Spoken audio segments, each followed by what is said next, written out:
നമസ്കാരം. കൊല്ലം ഏരൂരിൽ ഇൻസ്റ്റഗ്രാം വഴി പരിചയപ്പെട്ട 14 വയസ്സുകാരെ പീഡിപ്പിച്ചെന്ന സംഭവത്തിൽ മൺട്രോ തുരുത്ത് കായൽവാരത്ത് വീട്ടിൽ അനന്തുവിനെ പോലീസ് അറസ്റ്റ് ചെയ്തിരിക്കുന്നു.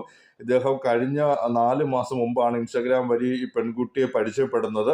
അതിനുശേഷം ആ സൗഹൃദം പ്രണയത്തിലാവുകയും ഇദ്ദേഹം അമ്മയും അച്ഛനും ഇല്ലാത്ത സമയത്ത് വീട്ടിൽ പോവുകയും കുട്ടിയെ ലൈംഗികമായി ദുരുപയോഗം ചെയ്യുകയും ഇത് നിരന്തരം തുടരുകയും പിന്നീട് കുട്ടി ദീർഘനാളായിട്ട് സ്കൂളിൽ പോവാതിരിക്കുകയും കുട്ടി ചെറിയ ഡിപ്രഷനിലോട്ട് ആവുകയും ഇതേ തുടർന്ന് സ്കൂളിൽ കൗൺസിലിംഗ് നടത്തിയതിനെ തുടർന്നാണ് കുട്ടി ഈ വിവരം പുറത്ത് പറയുന്നത്. തന്നെ ഒരുപാട് തവണ ലൈംഗികമായി ദുരുപയോഗം ചെയ്തിരുന്നു അനന്തു.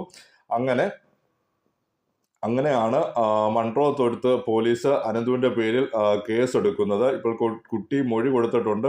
മൺട്രോ തുരുത്ത് അനന്തുവിനെ പോലീസ് അറസ്റ്റ് ചെയ്തിട്ടുണ്ട്. ഇദ്ദേഹത്തിൻ്റെ മൊബൈൽ ഫോൺ എല്ലാം പരിശോധനയ്ക്കായി അയച്ചിട്ടുണ്ട്.